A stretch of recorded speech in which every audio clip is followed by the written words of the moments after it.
Good afternoon.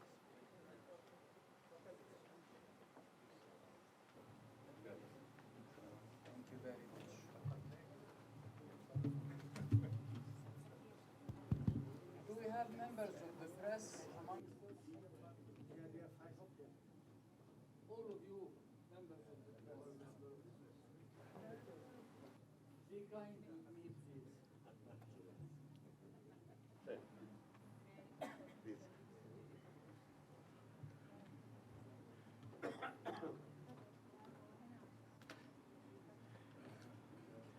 Very good afternoon, Excellencies, ladies and gentlemen.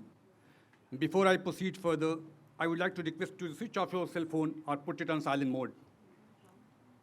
His Excellency Ahmed Aboul Gheit, Secretary General League of Arab States, respected Ambassador Talmiz Ahmed, and Ambassador Mulkham Jotham Gangte, Acting Deputy Director General, Indian Council of World Affairs, distinguished member of Diplomatic Corps, academia, media, student, and dear friends.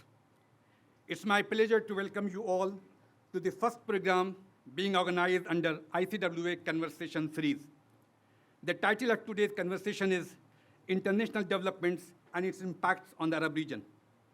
His Excellency Ahmed Aboul Gheit, Secretary General League of Arab States, will be in conversation with Ambassador Talmiz Ahmed, moderator of today's program, on the given theme. The order of the program will be as follows. We will begin with the welcome remarks by Ambassador Gangte, Acting Deputy Director General, Indian Council of World Affairs. The welcome remarks will be followed by conversation between His Excellency Ahmed Aboul Gheit and Ambassador Talmiz Ahmed.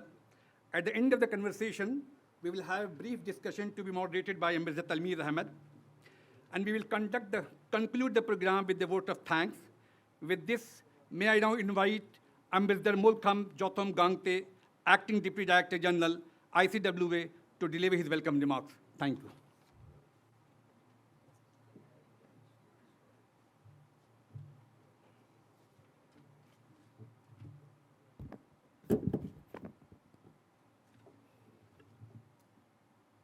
Your Excellency Ahmed Aboul Gheit, Secretary General of the League of Arab States, Ambassador Talmiz Ahmed, distinguished members of the Diplomatic Corps, colleagues from MEA, members from academia, media, friends, and students.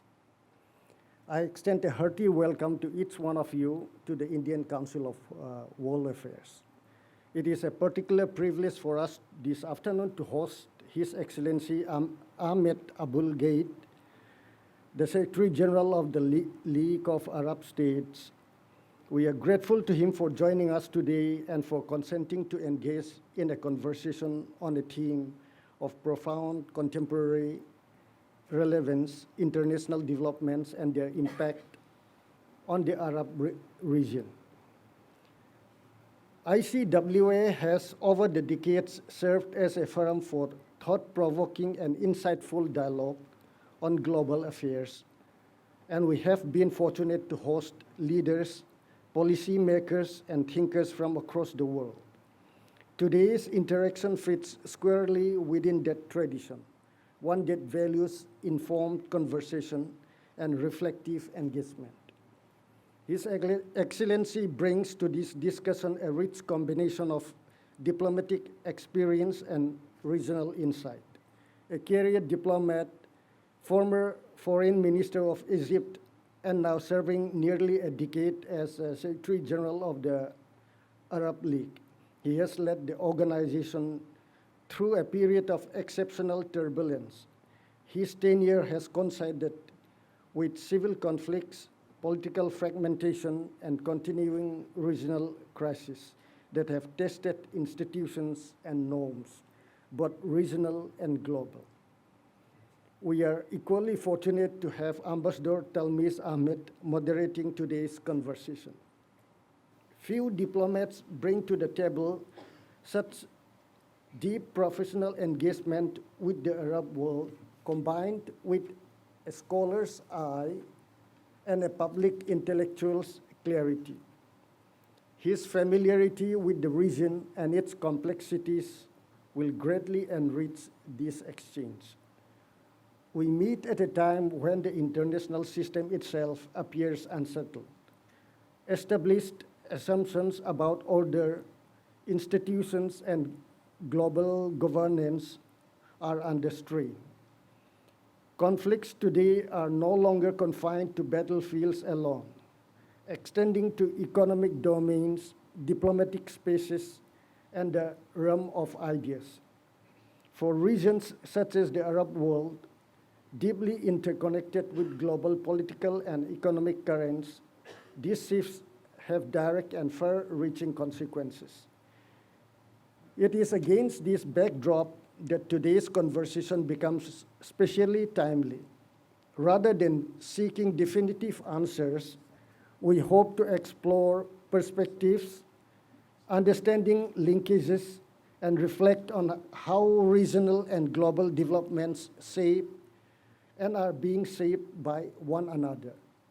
I look forward to benefiting from the wisdom and experience that Your Excellency brings to this august gathering, drawn from decades of service and engagement with the developments in the region.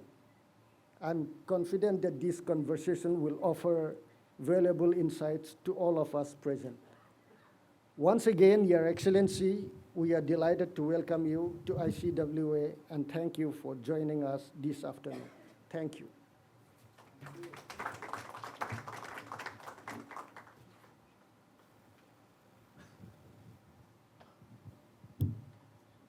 Thank you, sir.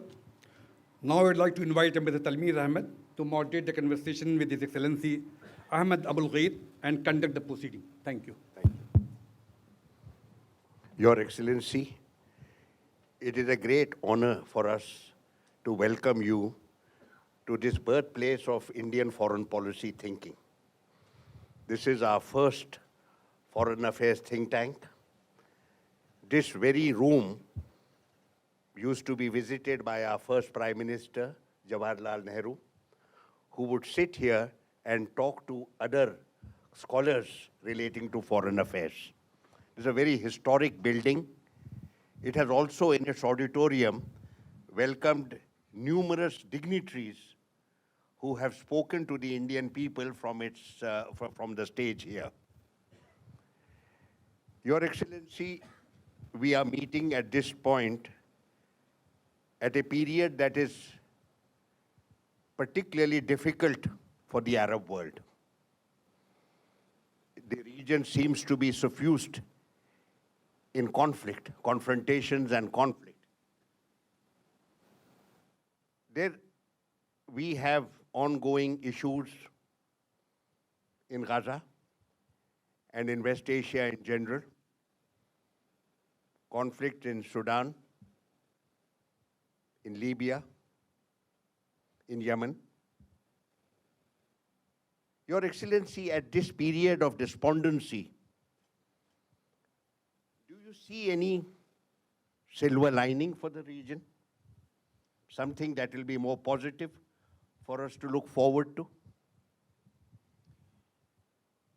First of all, I wish to thank you very much for receiving this invitation to speak in the council. I read about the council and I was really impressed, and I know Indian foreign policy and Indian foreign policy establishment is known to be very knowledgeable, very deep, to the point that I was telling one of my assistants yesterday, actually my speechwriter, I was telling him, if you want great books and good books and at the same time not very expensive, go to the bookstore in Delhi. How long am I supposed to stay with you to do it? To be 1 hour only, starting from now. So now is 5. 5 minutes Sir, you to 5. take your time, sir. So we'll end by 6. By 6. So there is some flexibility. Very well. Very well. The starting point is you are in a bazaar in the Middle East and you are negotiating how long? Now, In answer to your question,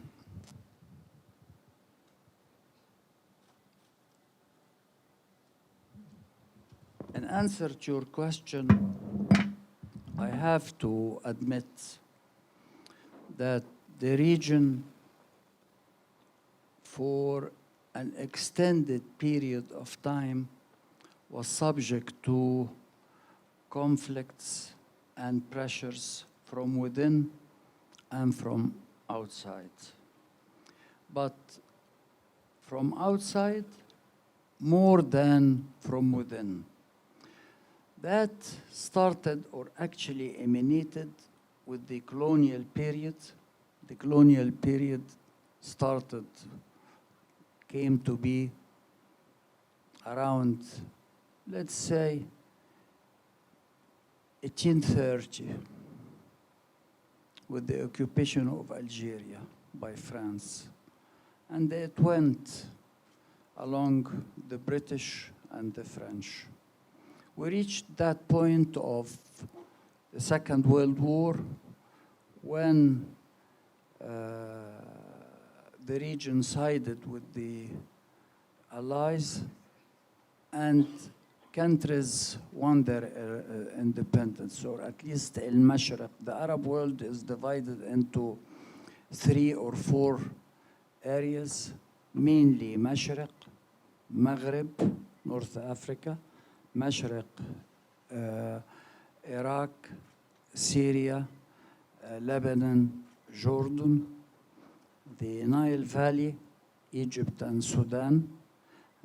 Add to them, of course, the Jazeera and Gulf. So countries came to be independent,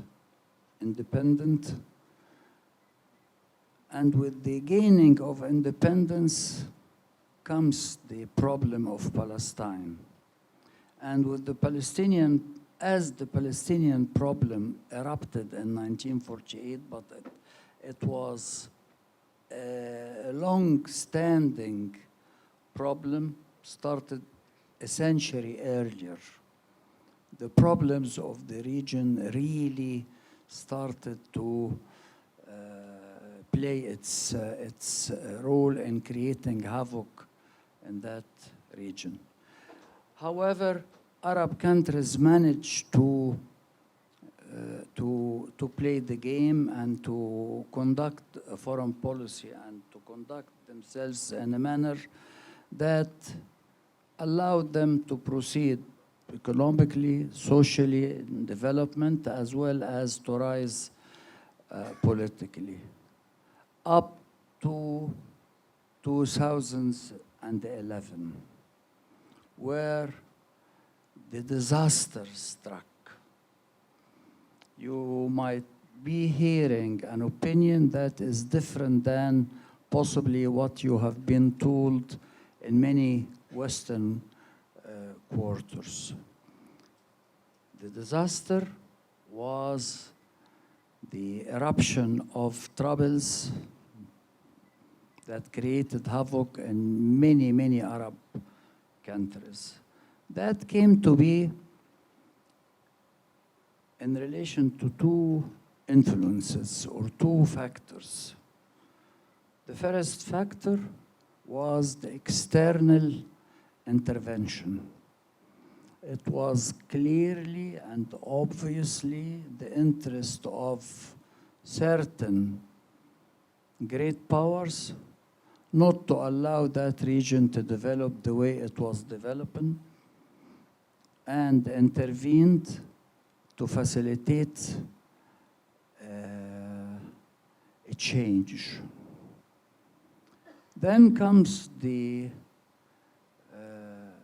internal contradictions within the states themselves. So countries like what you named, Libya, Yemen, Sudan, Syria, Egypt, Tunisia, and others too were subject to such. The only region that was saved, in my opinion, was Gulf. The 6 Gulf countries were saved due, I have to admit, for 2 reasons also. The wisdom of the ruling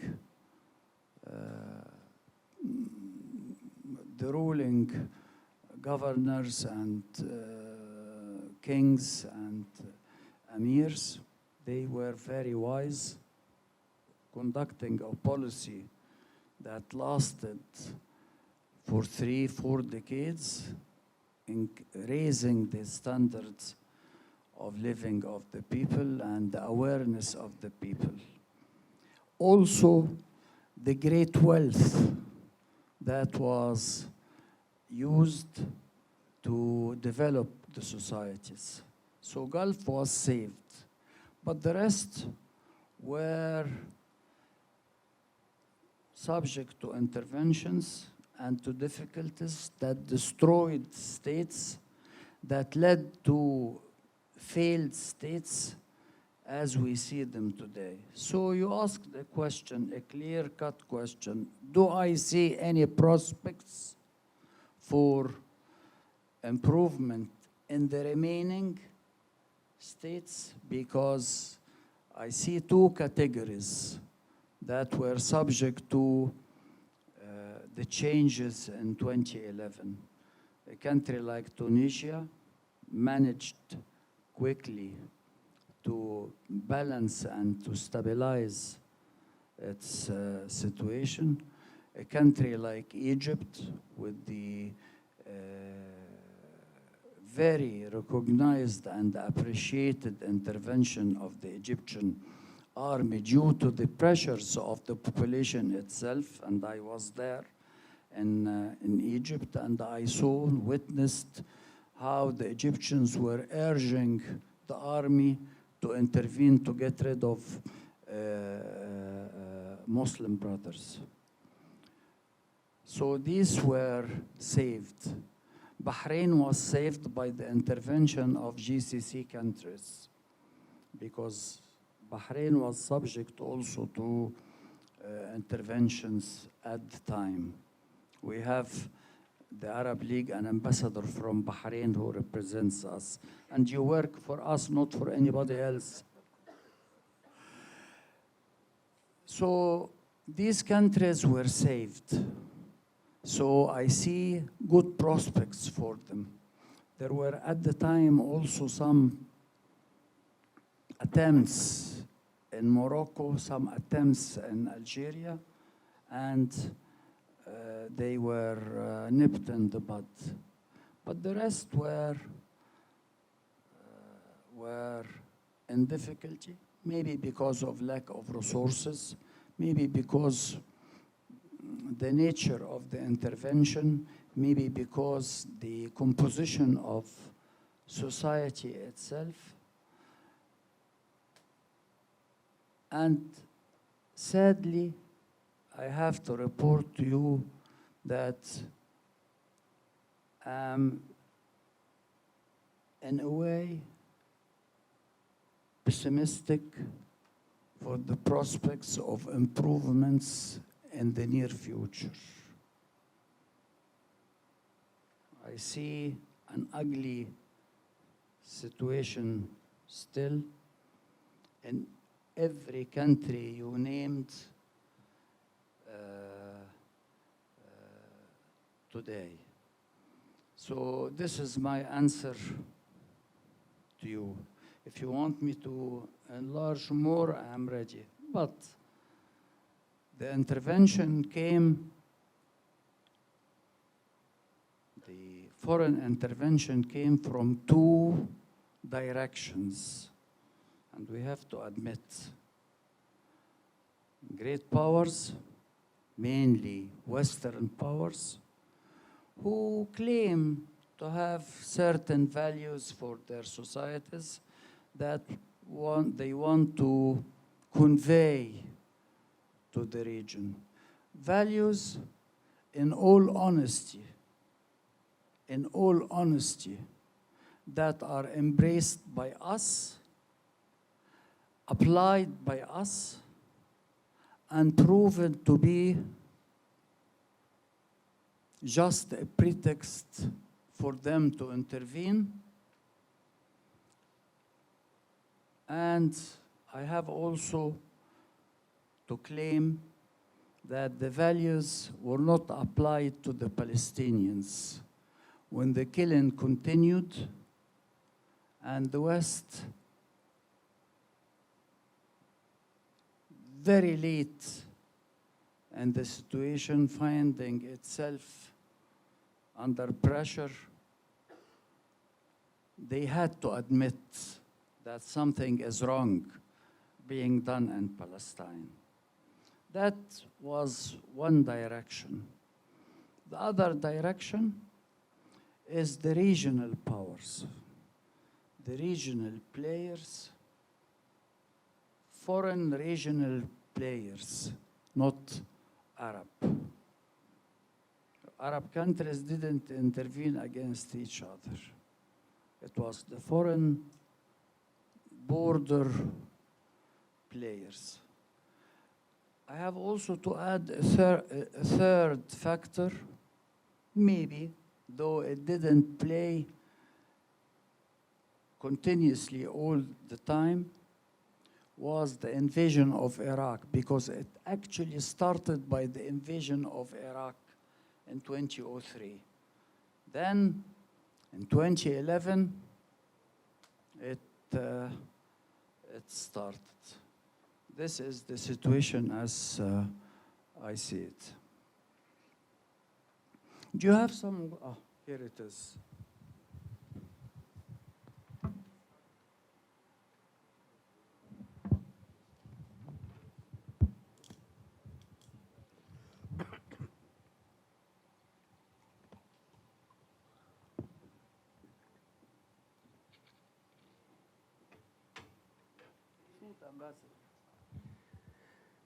Your Excellency, in your career as an Egyptian diplomat, you have straddled a large part of recent Egyptian history.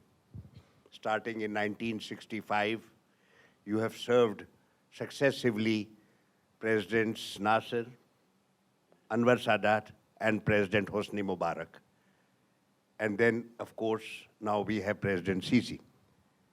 Sir, you have been you have handled in a large part of your career issues relating to Palestine and pertaining to the peace process which involves Israel. We have watched with horror the extraordinary propensity to violence on the part of Israel. At no stage, except for a very short period during the Oslo Accord, which was abruptly ended with the assassination of Rabin, no Israeli leader has shown any serious attempt to address the issue of Palestine and to take seriously Palestinian aspirations. Most recently, for over the last 2 years, we have seen the capacity for unrestrained violence on the part of Israel. And now we have the US president who has intervened in this complex matter, and outside the United Nations has set up a board of peace. Is it possible to take this board seriously, given that A, it comes from President Trump, whose record with regard to Gaza and Palestine in general is not the most laudatory, and B, it involves Prime Minister Netanyahu, who has just told us a few days ago there will never be a Palestinian state, and Israel will control the entire land from the Jordan to the sea. Tell me, sir, and tell us, all of us, who are deeply concerned about the fate of the Palestinians, do you think this peace initiative from the American president has any future and that we should take it seriously? You see, Ambassador Ahmed, Tilmiz Ahmed, you are invoking an issue and a discussion that might last the whole evening beyond 6 o'clock. However, I will try as much to be brief, pinpointing the problem.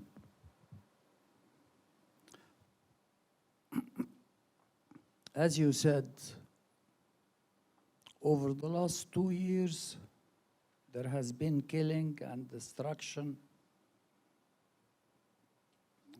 conducted by a rightist, the most rightist government in the history of Israel. But sadly, I have to admit, sadly, that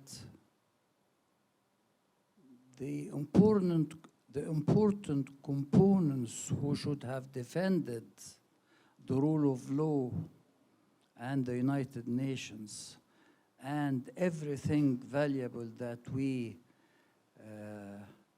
adhere to and we look for was absent, namely the Biden administration. And again, I have to remind you, we have had a president in Washington who admitted that he was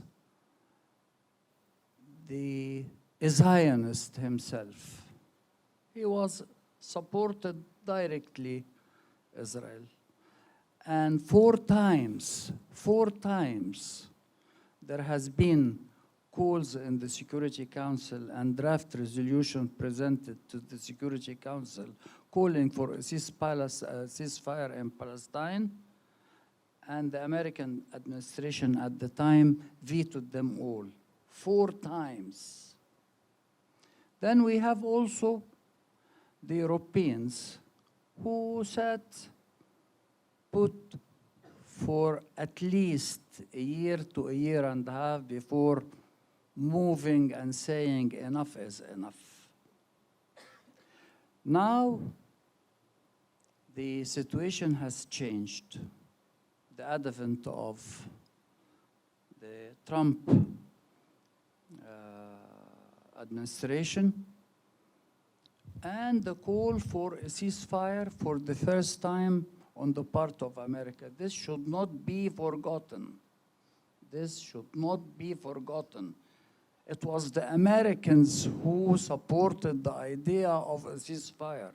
So immediately Arab countries agreed because it is stopping the killing, the horrendous killing that was taking place in Palestine. They were killing the way we all drink water, the Israelis. That is one aspect of the story. The second aspect is that the Palestinian problem has been there for 100 years. I personally participated in so many negotiations and so many rounds of discussions with the Israelis, with the Europeans, with the Americans, with everyone seeking. I was a member of the Egyptian delegation to Camp David negotiations and the accords in '78. So it is a long-standing problem that lasted for 80 years since the establishment of the State of Israel, but actually it was prior 100 years to that. So again, to see an administration ready to commit itself and its name and its weight for finding and leading a way out of this quagmire, we have to support, and we have to say, okay, we give you the chance to do so. So, that is the logic of Arab countries going to Sharm el-Sheikh. That is the logic of Arab countries going to the United Nations Security Council to adopt 2803, which is the resolution that supported and welcomed the Board of Peace. Comes now the idea of the Board of Peace. When I read it for the first time, I felt that the American president himself in person was committing himself to lead a council, board, to supervise a settlement. Welcome, of course, between someone who was saying, I am the strongest advisor and supporter to Israel, I am a Zionist, Biden, to a president, whatever your opinion about his policies anywhere, I am for peace and for the ending of the killing and ending the conflict and allowing the Palestinians to achieve their aspirations. He doesn't say state. So I support him. We have to support. The logic compels us, if we are logical, we have to try him. Especially when he says, and there will be an executive committee composed of Palestinians to implement whatever policies. There are no doubt snags, such as no participation of the Palestinian Authority. But the Palestinian Authority is crucial, and it has to be allowed to play its role in the West Bank as well as in Gaza. Why is it so? Because it is one people, they are not two people. 1/2 of the population of Gaza came from the West Bank in 1940s and 50s and 60s and 70s.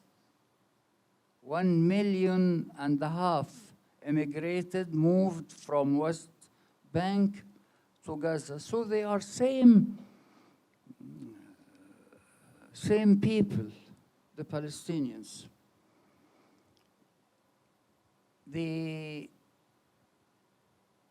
Board of Peace, again, receives a direction from the Security Council to supervise the settlement and the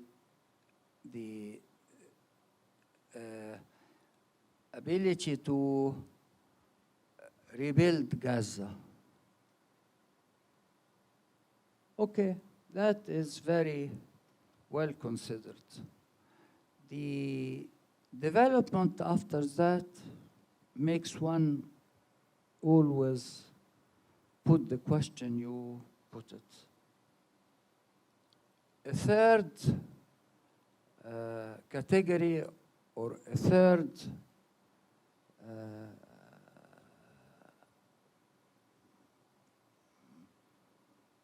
third kind of board was added, composed mainly of American officials and others to supervise the council, the Arab executive, the Palestinian, as well as to supervise the rebuilding of Gaza. And there one has to ask how it will proceed and what kind of relationship with the United Nations,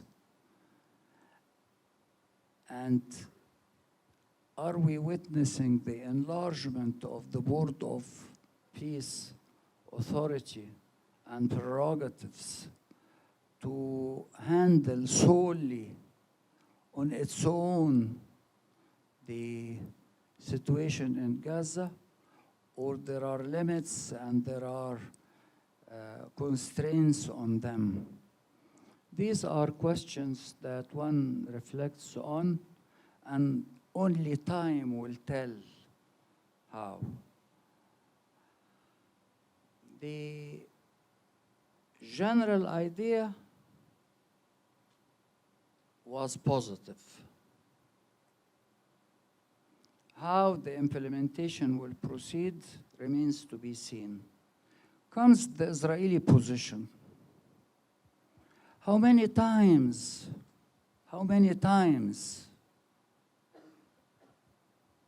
Churchill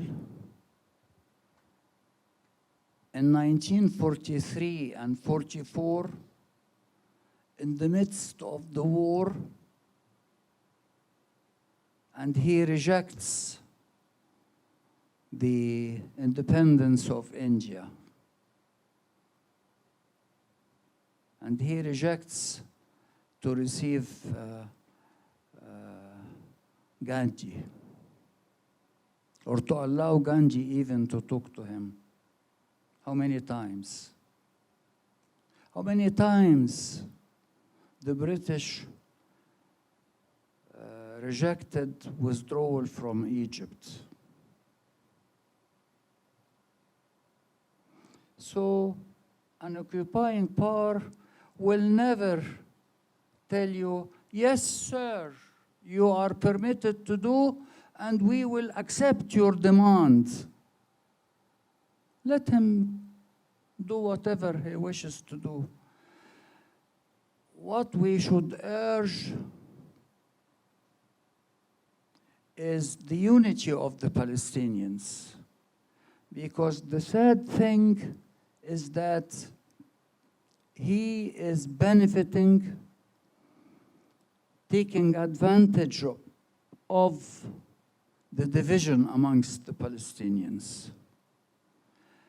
And actually, and in all honesty, he was the one, he and the country, Israel, and the intelligence services of Israel created Hamas, allowing the division to take place. These are facts that should be known. So with the division, the Palestinians have been weakened, and we have a Fatah and Hamas. What we should do is to allow them both, not to allow them, to pressure them both to unite. Again, I make reference to the divisions of the populations of the region. The region witnessed a phenomena of conflict, deep differences between an Islamist trend, a trend that thinks that salvation comes through applying everything Islamic that was practiced in the 7th century AG, and a secular trend with a secular approach to life and secular approach to government that was obvious up to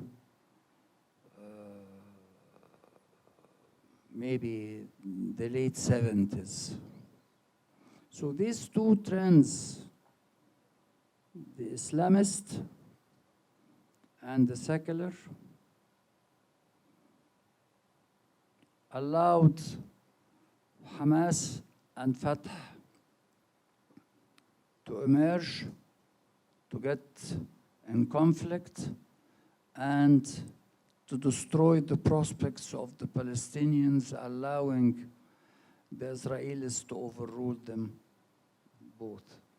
So my appeal is always unite your action, you Palestinians.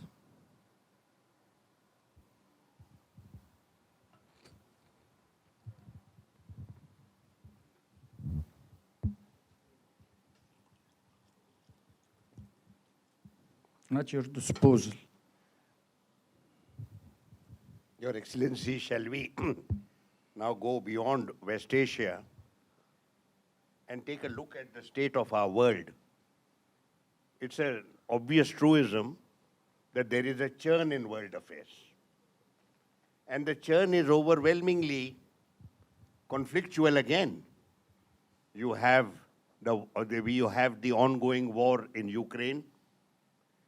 The American forces are being massed in the Gulf to carry out an assault upon Iran, a very major armada, as the peace-loving President of the United States has just proclaimed. And then you have major confrontations between the Americans and the Chinese in the West Pacific. It appears as if the West, that had put together a series of institutions to create what they laughingly called the world order, a liberal world order, is being broken down by themselves. That means the so-called world order that they put in place, which in terms of our own experience was Western hegemony, is being now challenged by them and possibly will break down on the basis that it has outlived its all utility, and that a series of other nations, referred to loosely as middle powers, are now emerging.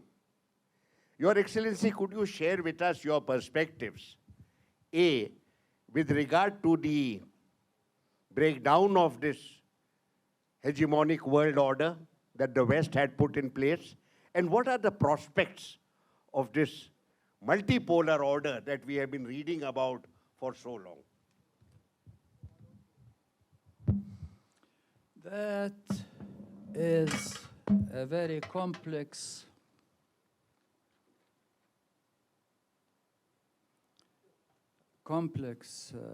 question that calls for a long answer.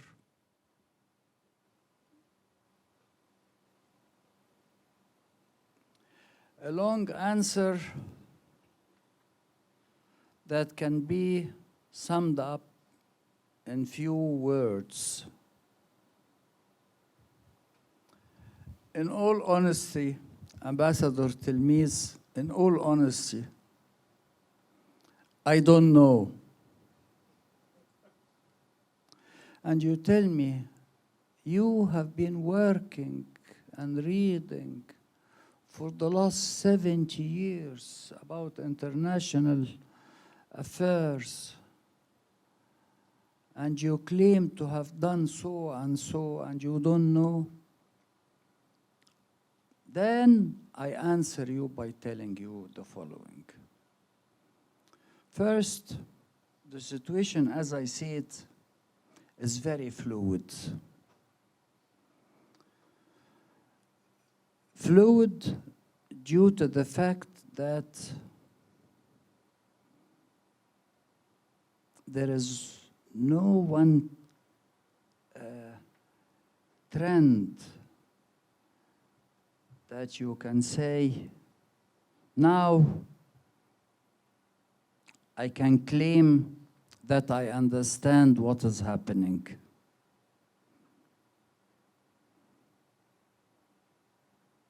There is a zigzag all the time in every problem, in every aspect of anything that is raised. But to try to analyze every situation in separate, again, I would tell you the following. It started by the implosion of the Soviet Union in December 91, January 92. When the Soviet Union disappeared,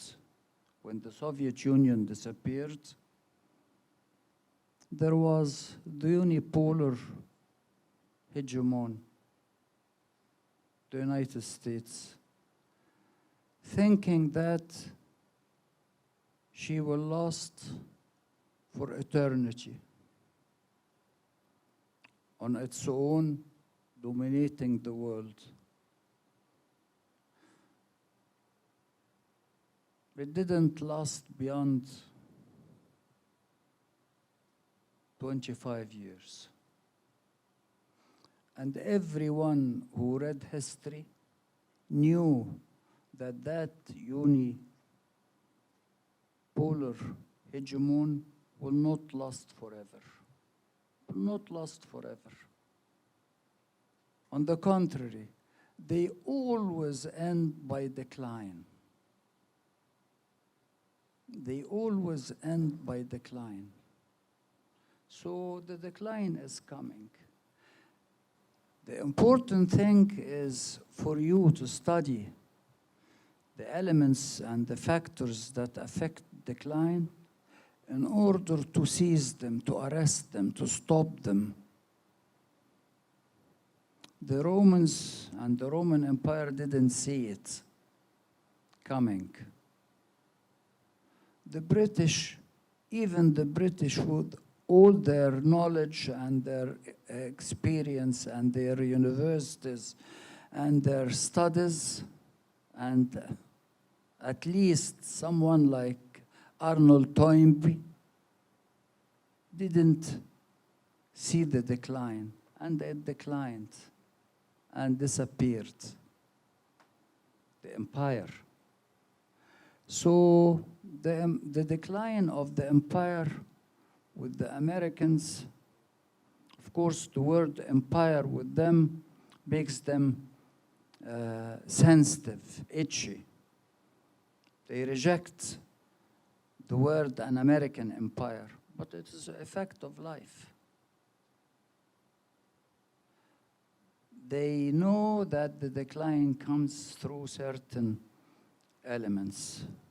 So as the decline takes dominance, other powers appears. And with the urge of China and the resurgence of the so-called new Soviet Union, Russian Federation, the Russian Federation, the re-emergence of the Russian Federation, we can see the attempt of the empire, the US Republic, trying to seize, to arrest the situation. This is my reading of the situation. What we see today is an attempt to ensure the dominance of the dollar as the currency that stabilizes the international economy. Bretton Woods, the UN, there is no way, Ambassador, for a new order to emerge without war. And I take you through history. The Second World War ends by the United Nations. The First World War ends by the League of Nations. The Napoleonic Wars end by the concert of Europe and the Vienna meetings. Even the Peloponnese War ends by a new international order ruled by Alexander and his father. So the international order will not change. What will change is the international situation or scene. And I make difference between the two, the international order and the international situation. The emergence or re-emergence of China, the emergence of the re-emergence of India. Thank God that both of you are emerging again, because you were yourself important players and power in the 17th century and 18th century, till the British intervened and the Europeans intervened in China. So this is the way I see it.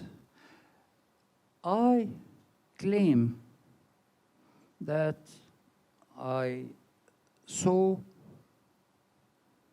a second Cold War emanating glimpses since possibly 5 years, 6 years.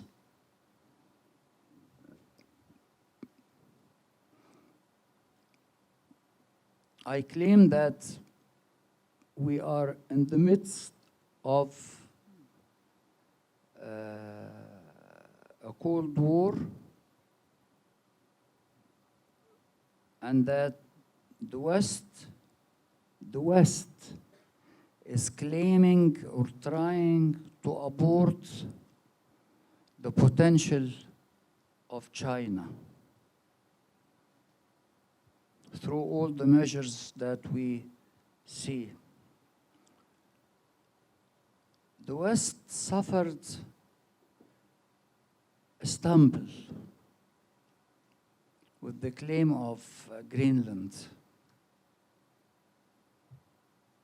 The West suffered a stumble with the division around the Ukraine. I see Russia emerging through paying a very costly price, but regaining its status again, or it will, in my opinion, end by the ending of the Ukraine war and the re-emergence of China, of Russia again. The whole Ukraine war is due to two factors: the desire of the West to extend further, and the desire of Russia not to defend itself, but to regain the superpower status. So this is my characterization of the situation. How is it affecting the rest? It is deeply affecting the rest. You can detect it in the BRICS. You can detect it in Palestine. You can detect it everywhere. People are finding themselves not able to make a permanent policy or to adopt and embrace a permanent position because everything is in fluidity. How long it will last? How long it will last? The Cold War will last, I don't know when, up till when.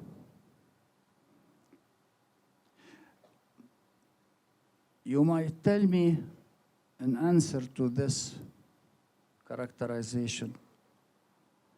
How do you claim that there is a Cold War while the American president is going to China in April? Or that the Russian president visited Anchorage, and the American president promised him that he will repay this by going to Moscow. And I tell you the lesson of Brezhnev and the lesson of Nixon and Russia and China and America. And in the midst of a Cold War, they were maintaining peace because without doing this, nuclear weapons would have been activated. So the principles are there, but how long it will last, I don't know. Russia is building its potential. There is no way to defeat Russia in Ukraine. You can defeat Russia in Mozambique. You can defeat Russia in wherever, but not across the borders. You defeated Russia in Afghanistan because it was 11,000 miles away from Moscow. So this is the situation, very difficult situation, very difficult situation, and it compels one to keep thinking deep about whatever consequence of whatever that is happening. The Americans are seeking to draw Russia away from China. And many studies were written and published about Nixon reversed, about luring Russia to join. Russia wanted to join even NATO in 93, 94, with the emergence of Putin and the offer of some French politicians. That is no more. There is deep skepticism that the Russians will play the same game of Nixon-Kissinger. the Russians and the Chinese are together in one space, the Euro-Asian space. The Euro-Asian space is central to their thinking.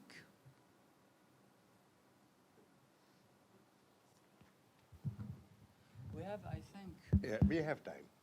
we have... Your Excellency, you are now in India. You have brought with you foreign ministers of several Arab countries. This is a major Indian encounter with the Arab world. I accompanied them. Yes.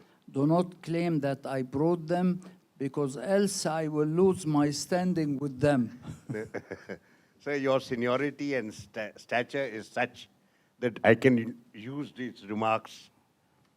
But anyway, we are now poised for a very major encounter with the Arab world at the minister level. This follows an earlier discussion that our External Affairs Minister had with the GCC foreign ministers in October 2024. The signal that is coming from New Delhi is that we take the Arab world seriously, that we are anxious to build substantial ties with the Arab world, and that we are watching the situation in West Asia very carefully, and possibly we would like to see peace and stability there so that we can progress our ties in the areas that really matter to both sides. What do you think, sir, are the prospects for India's ties with the Arab world, given that we are building on very substantial ties earlier and now are looking at new opportunities in this period of churn, confusion, discord, and confrontation?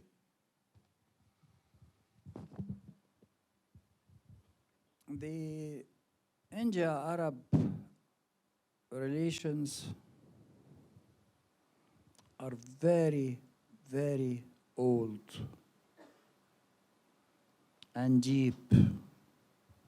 The exchanges, whether culture, scientific, language, is very old.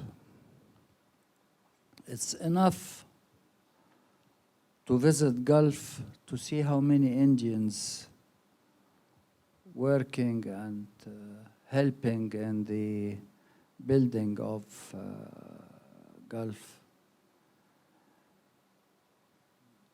I make reference to Egypt, Syria, Iraq during the 50s and the 60s. I make reference to the names of Nero and Indira Gandhi in Arab streets, and naming Arab streets in Arab capitals. So it is a long-standing practice and tradition for both countries, both India-Arab cultures, to easily engage and easily connect.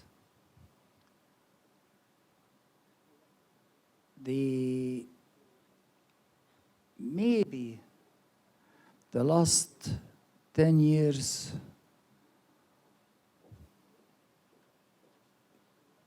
the development was slower than the previous periods. But I understand that there is a recognition in Delhi and a recognition in Arab capitals today that we need to regenerate interest in the relationship.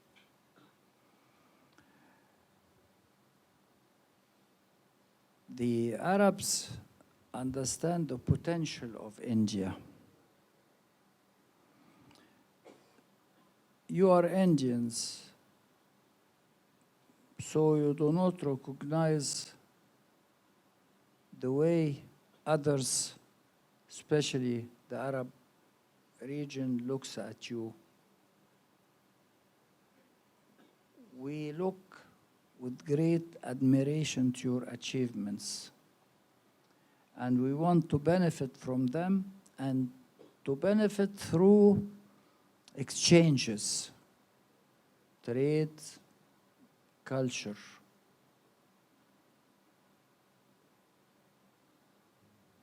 And allowing ourselves the potential to work together. So we are open to everything. I have had today a session with the Indian foreign minister. We agreed exactly on these lines. We will be seeing Prime Minister Modi tomorrow as Arab ministers and myself. And I am optimistic for the future. Thank you, sir. Sir, with your permission, I'll ask for at least 2 questions within the time we have. 5 minutes. 2 questions. What I would like is a very crisp question, to the point and focus, no comment and no personal views involved here. 2 questions. Jana. Sir, good evening. Good evening, how are you? Fine, sir. This is Sanjay from Arab News. My question is about this, the conflict that's now happening between Saudi Arabia and UAE. I will not react. I tell you why I will not react. Okay, so just I tell you, but just allow me to explain to you. Yes.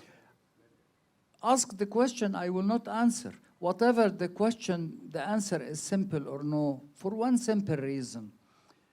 My job is the Secretary General of the League of Arab States. I do not intervene in internal positions or positions on my constituency. They are member states. I have an opinion, no doubt, no doubt. But whether I will explain my opinion openly, forget it. Forget it for one simple reason. You might get a piece of news. I might get in trouble. Excellency, thank you very much for I'm elaborating. being and very giving honest us- with you. Thank you very much for giving us a brief about the situation and how you see it. Now the topic is international development and its impact on Arab region. Now what we see is that an armada has arrived in the region, and its impact on the region, in case there is an aggression on Iran, how do you see that the Arabs would react or Arabs should react, and what would be its impact on the region? The Gulf expressed itself well in advance, always. They do not want intervention, and they want stability to be pursued, and to settle problems through discussions and negotiations. That was established from every capital in Gulf. And if you read Arab press and media everywhere, you find it the same. What I want to make reference to is that the presence of the American fleet in Gulf or Bahr al-Arab or Red Sea or Mediterranean is not a new development or phenomena. It has been there since 1945. The Americans established the headquarters of the Fifth Fleet in Gulf in 1945. So it isn't a new phenomena. It isn't a new phenomena. What is new is the politics and the policies of the United States with the current administration as it practices its geopolitical approach to the whole thing. This is a long-standing confrontation, started with the toppling of the Shah in 1979-80. It is 46 years old. It's not a new phenomenon. It serves the Americans well to signal that their fleet is approaching. The fleet has been always there. They maintained always 1 to 2 aircraft carriers in Indian and Bahr al-Arab, more or less.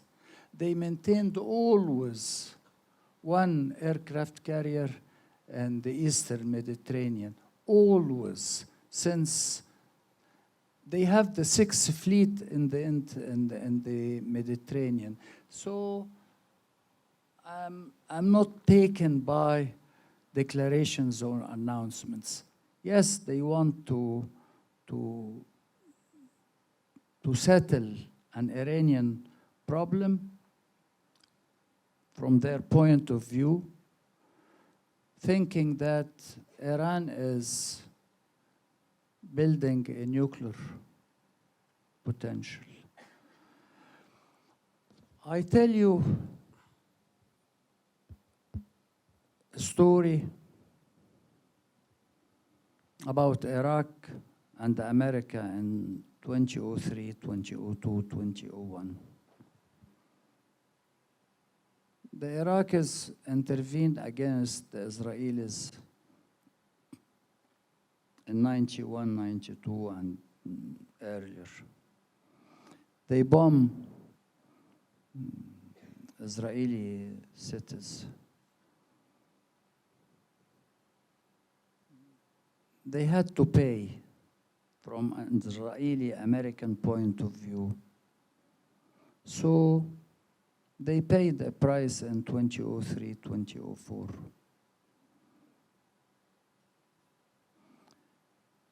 And the ruling government in Iraq at the time, Saddam Hussein and his people, were not having or trying to have a nuclear capability.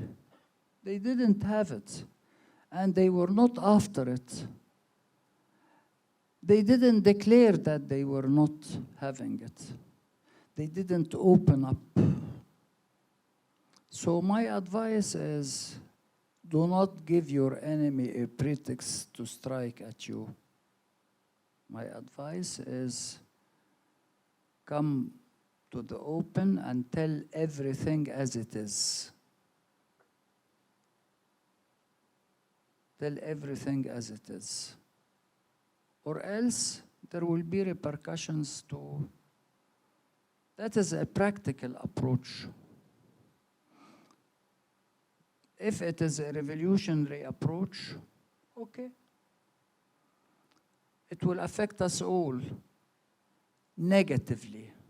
Sadly, I feel for the people of Iran, and I feel for any suffering, and I reject it. It shouldn't be so. There has to be an international effort. There has to be an attempt to nip it in the bud and to stop it.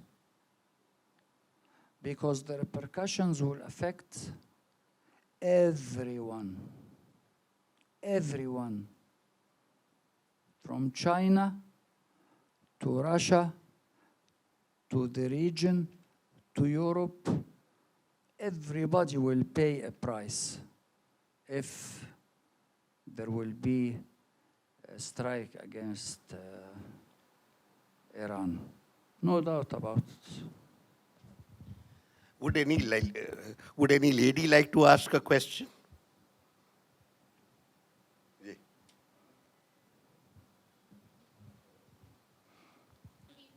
One question and finished, because I have another session at 7 o'clock today. And the traffic in Delhi, I discovered it is extremely difficult. I had an appointment with the foreign minister today, and it took me 40 minutes, and I was told it is only 15 to 20 minutes. Good evening, Your Excellency. I'm Aditi Thakur from National Maritime Foundation. My first question is, what is the League's self-image? Is it a platform, a mediator, a norm setter, or it's just merely a diplomatic forum? Second question is regarding the... No, one question. Could you repeat that? I couldn't make out what you said. So what does the League, the Arab League, think of itself, its self-image? What does Arab League think of itself? Yeah. I tell you, and I tell you to facilitate everything for you. When the Arab League was established in 45 prior to the UN, the planners at the time and the drafters of the charter at the time imagined a super body on top of the members, something similar to Brussels today. Some members objected to that idea and said the maximum we accept is that the Arab League should be a coordinating body. Coordinates foreign policy, coordinates internal economic policy, social policy, and everything else in the field of human activity.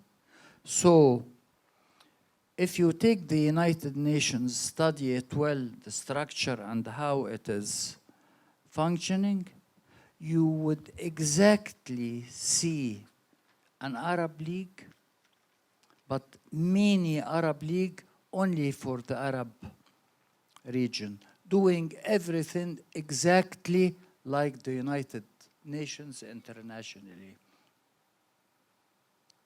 Everything, even how to organize custom activities in Arab ports. Rules and regulations are applied everywhere, or at least written, agreed upon. The Arab League is not only a political body, and that is important, very important, because if it is only an political organizations, then often people will say no need for it. But it is also focused on economic, on cultural, on social, trade cooperation with countries. Today I'm at 7 o'clock addressing the Arab-Indian Trade Chamber of Commerce. That is an action of the Arab League, mainly action of the Arab League. It's a huge organization, but appears to be a mini organization. Actually, it is huge, limited to the 22 states. It is 10 minutes past 6. Thank you very much. Thank you very much, sir. Thank you for your candor and for explaining matters that were unknown to us. We have benefited a lot from your intervention. Thank you, sir. Thank you. On behalf of Indian Council of World Affairs, it's my pleasure to deliver the vote of thanks. I would like to express my sincere gratitude to His Excellency Ahmed Aboul Gheit, Secretary General League of Arab States, for giving his insight. I really wonder how you pronounce it, because everywhere in the world say Ahmed Aboul Gheit. Only in the Arab world we say Aboul Gheit. So you managed to أنا عارف اللغة العربية. even. I'm thankful to His Excellency for giving his insight on the regional and global politics. I'm sure our audience has benefited immensely from his views on the subject. On the occasion, I would also like to thank Ambassador Talmir Ahmed for moderating the session organized under ICWA Conversation Series. We also express our thanks to esteemed members of the audience for their presence today. With this, we conclude the program. Now you're invited to join us for high tea at the fire. Thank you very much. Thank you very much. Actually, it is bad that I'm not